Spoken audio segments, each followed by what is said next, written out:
Mr. Kang, you need to see this. Hun Wu looked up from the merger documents scattered across his penthouse desk, irritated at the interruption. His assistant stood in the doorway, tablet extended, face pale. Unless the Houston office is on fire, it can wait. It's about your son, sir. The world stopped. Some of you watching this have been where Min is right now, abandoned, pregnant, or just told you're not enough. I need you to hear this. Their choice to leave says everything about them and nothing about your worth. Keep watching to see how Min transforms from begging him to stay into the woman who makes him beg for a chance he'll never get. If you've ever been left behind, this story is your victory. Stay until the end. Hun Wu had no son.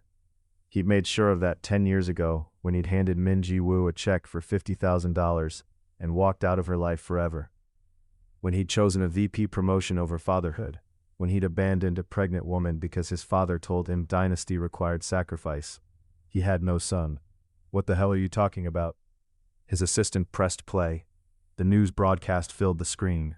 A young boy standing on stage at the National Genius Awards ceremony, dark hair falling across intelligent eyes that looked exactly like Hun Wu's own. 10-year-old Kang Ethan Jiho has made history as the youngest recipient of the National Genius Award. With an IQ of 165, Ethan has already published research in developmental psychology and performs violin at a university level. His mother, Dr. Minji Wu, renowned child psychologist and best-selling author of Raising Resilient Children, raised him as a single mother while building her own remarkable career. The camera panned to a woman in the audience. Min, still beautiful, but transformed, no longer the struggling grad student he'd left behind. She wore confidence like armor. Her elegant suit probably cost more than the entire month's rent of the apartment where he'd abandoned her. And beside her sat his son, the boy he'd paid to disappear. Hun Wu's crystal whiskey glass exploded against the television screen. "Get out," he whispered. Get out, alone in his penthouse empire, surrounded by the wealth and power he'd sacrificed everything to achieve. Hun Wu, CEO of a billion-dollar energy corporation, put his head in his hands and realized he'd made the biggest mistake of his life, and it was 10 years too late to fix it. 10 years earlier, Houston, Texas. "I'm pregnant," she said. The words hung in the air between them like a bomb mid-detonation, suspended in the moment before everything exploded. Minji Wu watched Hun Wu's face cycle through shock, fear, and something that looked almost like panic before he schooled his expression into the mask she'd learned to recognize. The face he wore when dealing with problems at work.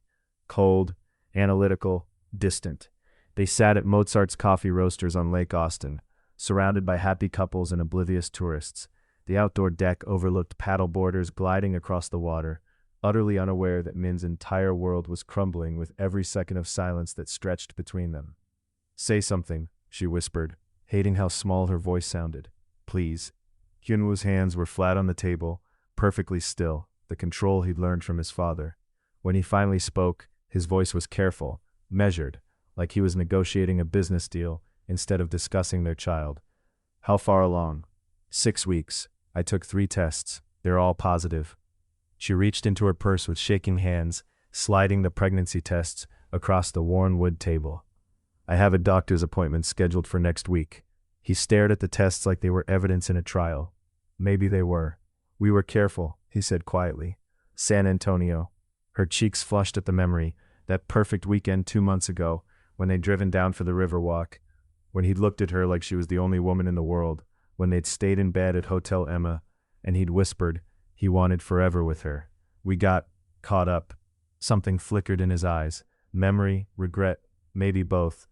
"Hun Wu, I know this isn't planned." She reached across the table, covering his hand with hers. His fingers were ice cold despite the Texas heat. "I know you're up for that promotion, and I'm still in grad school, but we've talked about marriage, about building a life together. We can do this. It'll be hard, but we can." "Min," he pulled his hand away.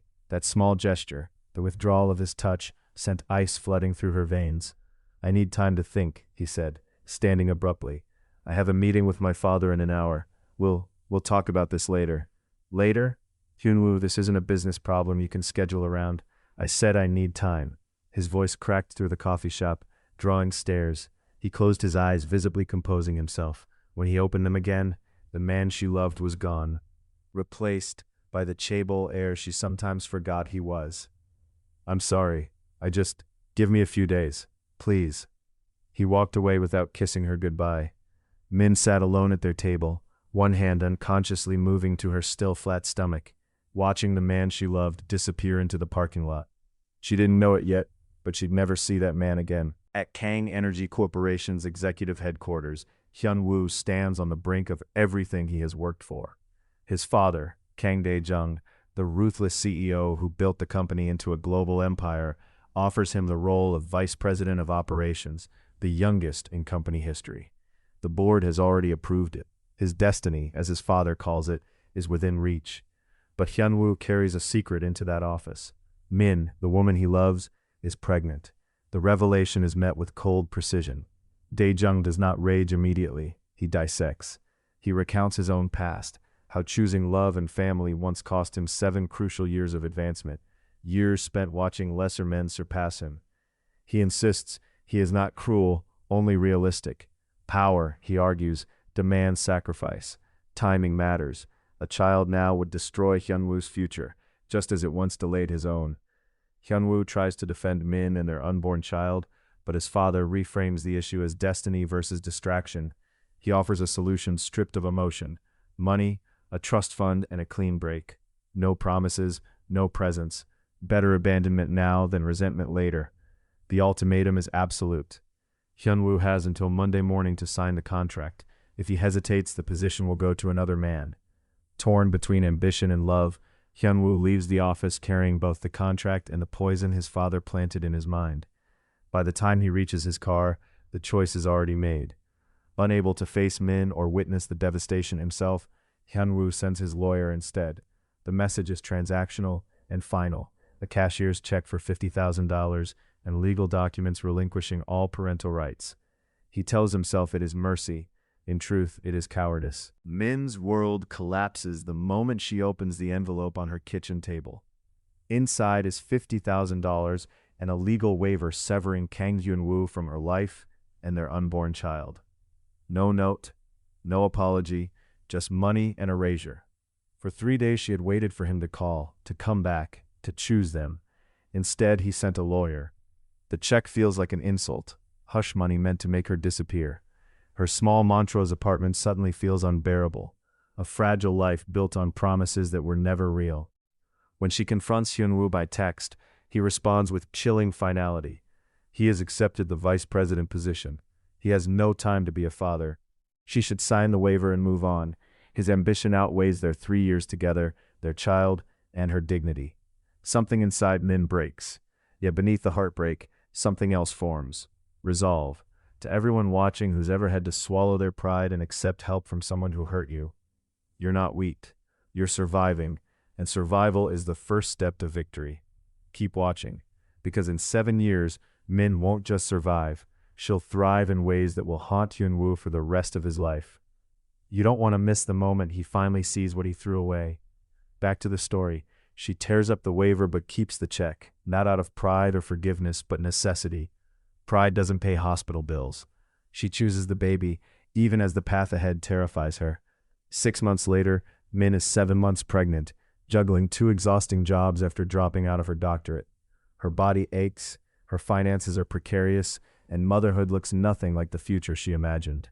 Relief finally comes when her parents decide to move closer to help her raise the child, reminding her she is not entirely alone. On Valentine's Day, after 19 hours of labor, Min gives birth without a partner beside her. When they place her son on her chest, she feels not weakness, but fierce clarity. She names him Kang Ethan Jiho, refusing to let his father erase his heritage or worth. In that delivery room, Min makes a vow. She will give her son everything: love, opportunity, strength. Hun Wu chose his career over them. She will build a life so powerful and raise a son so extraordinary that one day he will understand exactly what he abandoned. The woman Hun Wu left behind does not survive that night. Someone stronger takes her place. Motherhood nearly breaks Min before it remakes her. Crushed by sleep deprivation, colic, and mounting debt, she watches her income vanish and Hun Wu's check drain away. By Ethan's first birthday, she has $400 left and no future she can clearly see. Surrounded by cheap decorations and her son's laughter, Min realizes survival alone is not enough. She needs a path forward. At 2 in the morning, she applies to a master's program in clinical psychology. It is a brutal choice. Night classes, part-time work, constant exhaustion, and relentless guilt. But she endures. With help from her parents and Soo-jin, Min pushes through night school, raising a child who thrives despite the odds. Ethan is precocious, brilliant, and deeply empathetic. Watching him grow becomes her fuel. Her turning point comes under the mentorship of Dr. Elena Choi, who recognizes Min's rare ability to connect with traumatized children. Accepted into a highly competitive clinical practicum, Min discovers her calling. She specializes in helping children shaped by abandonment and broken homes, the life she narrowly avoided for her own son. When Dr. Choi offers her a fellowship and later helps her acquire a small private practice, Min's rebuilding becomes complete. She graduates with her master's degree, a profession, and a future she earned inch by inch. Meanwhile, Hun Wu ascends exactly as promised. He becomes the youngest vice president in Kang Energy's history, then CEO by his early 30s. Wealth, prestige, and power follow, but fulfillment does not. His life becomes an endless grind of work and isolation. His father's eventual deathbed confession that choosing ambition over family was a devastating mistake comes too late to change anything. Hun Wu lives with the quiet rot of regret, knowing he abandoned a child he never met. Therapy cannot silence it, success cannot fill it. Then 10 years later, he sees the truth on a screen. Kang Ethan Ji-ho, a prodigy, raised by Dr. Minji Wu, now a renowned child psychologist. Min is radiant. Their son is extraordinary. They are whole without him. In that moment, Hun Wu understands the final cost of his choice. He built an empire and lost the only legacy that mattered. Hun Wu becomes vice president of Kang Energy at 28, the youngest in company history. The office is flawless, the title is historic, yet victory tastes hollow. His father offers no pride, only the next obligation. In unopened boxes sit remnants of Min's life, things he cannot bring himself to discard. Work consumes him, leaving no space for memory or guilt. By his second year, the grind is relentless. 80-hour weeks, constant travel, and isolation define his existence. Friends drift away. Family dinners feel emptier, haunted by the memory of his mother, who died after years of being second to work. His colleague Lee Min-suk, married with a child and still successful, forces Hun Wu to confront an uncomfortable truth. It was possible to have both. He simply chose not to. The cost follows him in quiet moments. Somewhere he has a child he has never met. He suppresses the thought and doubles down on work. In his third year, his father suffers a heart attack. In the ICU, Kang Dae-jung finally admits the truth he buried his entire life. Choosing ambition over family destroyed his marriage and cost him irreplaceable time. Forcing Hun Wu to abandon Min and their child was a mistake. It is too late to fix it. Dae-jung dies hours later, leaving regret as his final inheritance. Hun Wu eulogizes empire and legacy, not the confession that haunts him. Unable to find Min, he disappears into work again. By 33, he has everything he chased: CEO title, vast wealth, global recognition, and unbearable loneliness. Relationships feel empty. None of the women he meets are Min. Watching his brother raise a son fractures him. Somewhere he has a child the same age, a child he abandoned. Therapy cannot erase the truth. He wants to undo one decision that destroyed his future. 10 years after walking away, Hun Wu discovers the truth by accident. A news clip announces a prodigy, Kang Ethan Ji-ho, raised by Dr. Minji Wu, now a renowned child psychologist. The boy has his face, his name, his blood. Min is radiant. Their son is brilliant. They are complete without him. Hun Wu finally understands he built an empire exactly as promised and lost the only legacy that ever mattered. Min opens her private practice on a quiet street in the Heights, standing beside her 6-year-old son beneath a brass plaque bearing her name. The office is modest but intentional, built through years of sacrifice and determination. It is hers. For the first time in a long while, she feels pride without fear. Her work centers on children scarred by abandonment, a pain she understands intimately. When a client's mother asks whether the anger ever goes away, Min answers with hard-earned honesty. It doesn't disappear, but it transforms. You build a life so full that the absence no longer defines you. Her insight resonates. Within a year, her practice grows rapidly. She hires additional therapists. She becomes known not just for clinical skill, but for lived truth. But here's my question for you. Have you ever watched someone who hurt you succeed without you, and realized their loss was greater than yours? Like, subscribe, and drop a comment below and tell me your story. Did you get your redemption? Are you still fighting for it? This is a judgment-free zone. We're all rooting for your comeback. At the urging of Dr. Elena Choi, Min writes a book. She begins where it all broke: pregnancy, abandonment, poverty, and survival. She writes about single motherhood without shame, about choosing herself and her child after being discarded, about teaching her son that his father's absence reflected weakness, not worth. The book becomes a phenomenon. It debuts at #1 on the New York Times bestseller list. Min appears on national television, speaking with calm authority about resilience, single parenthood, and healing. When asked what she would say to her son's father, she responds without bitterness: gratitude for revealing her strength, and sorrow that he will never know the extraordinary child they created. The moment goes viral. Opportunities multiply. Speaking tours, consulting work, another book deal. Her practice expands into multiple locations. By 33, Dr. Minji Wu is a nationally recognized voice on childhood resilience. At home, Ethan reads her book and asks the hardest question of all: does she still love his father? Min answers honestly: she loved who she thought he was. That man never existed. She chose Ethan instead, every single day, and she would choose him again without hesitation. Standing on her balcony that night, Min thinks briefly of the man who walked away. Whether he knows her success no longer matters. She has already won, not because he lost, but because she built a life he can never touch. Her son, her career, her peace. Min is summoned to her son's elementary school, bracing herself for trouble. Instead, she receives life-altering news. Ethan's gifted assessment results are extraordinary. With an IQ of 165 and top percentile scores across every domain, he qualifies as profoundly gifted. The school recommends placement in the Davidson Young Scholars Program, opening doors to advanced coursework, elite mentorship, and national academic opportunities. Pride and fear collide for Min, but Ethan's response is simple and joyful. He loves learning. He wants harder questions, deeper conversations, and a world that matches his curiosity. The program transforms Ethan's life. He thrives academically and emotionally. By 9, he is taking Stanford online courses in theoretical physics. By 10, he co-authors a research paper applying developmental psychology concepts to cognitive theory. He dominates science fairs at every level and becomes the youngest featured soloist invited by the Houston Symphony, his violin skills reaching virtuoso status. What sets Ethan apart is not just his brilliance, but his balance. He is kind, humble, emotionally grounded.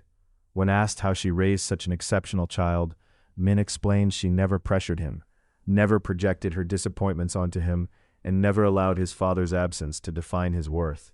She loved him enough for 2 parents. At 10 years old, Ethan is nominated for the National Genius Award, one of the highest honors for young minds in the country. Against staggering odds, he wins. The ceremony will be nationally televised, held in Washington, D.C. As Min helps Ethan prepare, she briefly wonders if Hun Wu will see it, whether he will recognize what he abandoned. But the thought no longer carries power. Ethan belongs to the life Min built, not the man who walked away. On the eve of the ceremony, Min finally says aloud what she has long held inside. Ethan's father would be proud. More importantly, she is proud, and Ethan, holding her tightly, thanks her for never giving up. Standing in their home, surrounded by the life they built from nothing, Min feels complete, not because of regrets someone else may feel, but because she turned abandonment into something extraordinary. From ashes, she created victory. Hun Wu's carefully controlled world collapses on an ordinary night. While reviewing reports in his silent penthouse, a news broadcast stops him cold. A 10-year-old boy steps onto a stage in Washington, D.C., announced as the youngest recipient of the National Genius Award. The name on the screen is unmistakable: Kang Ethan Ji-ho. The boy has Hun Wu's face. Not resemblance, but replication. The same eyes, the same posture, the same quiet confidence. 10 years old, genius-level IQ, published research in developmental psychology, violinist. Everything hits at once. Then the camera pans to the audience. Min, not the struggling woman he abandoned, but Dr. Minji Wu, best-selling author and renowned child psychologist. Successful, radiant, unmistakably whole. She embraces Ethan with a love so visible, it physically hurts to watch. Hun Wu shatters. He replays the broadcast obsessively, memorizing every detail of his son's voice, movements, and brilliance. Ethan's acceptance speech destroys what remains of his defenses. He thanks his mother for showing up every day of his life, for proving that family is defined by presence, not blood. 10 years of milestones crash down on Hun Wu at once. First steps, first words, first school days, every moment that mattered, lost to a job title he once called destiny. Desperate, he searches Min online, her practice, her book. He reads the dedication in the opening chapter, where she recounts the pregnancy, his abandonment, the check. There is no bitterness in her words, only truth. Somehow, that is worse. She didn't break, she thrived. He considers calling her, hovering over her old number, but knows he has no right. Instead, he watches more videos of Ethan. In one interview, the boy says his mother is enough, that he doesn't have a father. The words land like a verdict. At 38, Hun Wu has everything society values: power, wealth, status, and he has just discovered the truth. While building an empire, he lost the only legacy that mattered. The question of redemption lingers, but deep down, Hun Wu already knows the answer. Min's book signing at River Oaks bookstore is overflowing. Every seat is filled, the room packed with parents who survived abandonment and rebuilt their lives. As Min signs copies of Raising Resilient Children, Ethan sits beside her, quietly working on advanced coursework, proud to be there. These readers are her community, single mothers, parents left behind, people who saw themselves in her story and survived because of it. Then the room changes. Min looks up and sees Hun Wu standing at the back of the bookstore. Older, hardened, dressed in wealth and regret. Their eyes meet and she feels nothing. No anger, no pain, just distance. She continues signing books while he waits. When the line finally ends, Hun Wu approaches. He confirms what he already knows. Ethan is his son. Min corrects him calmly. Ethan is hers. Hun Wu gave up any claim the moment he chose a check over showing up. Hun Wu begs. He admits his mistake, praises Ethan's brilliance, asks to know his son, even from a distance. Min refuses without cruelty. Fatherhood, she explains, belongs to those who choose it when it costs something. Ethan already has everything he needs. Hun Wu offers money. Min rejects it. Her success, her sold-out signing, her thriving life stand as proof she never needed him.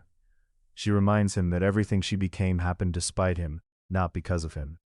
When Hun Wu's desperation turns raw, Min draws the final line. Ethan is not a remedy for his regret. He will not be used to fill the emptiness of a man who walked away. Min wakes Ethan gently. Ethan glances at Hun Wu with mild curiosity, seeing only a stranger. When he asks who the man is, Min answers truthfully, nobody. At the door, Min delivers her final boundary. She wishes Hun Wu well, but makes it clear they are not his redemption arc.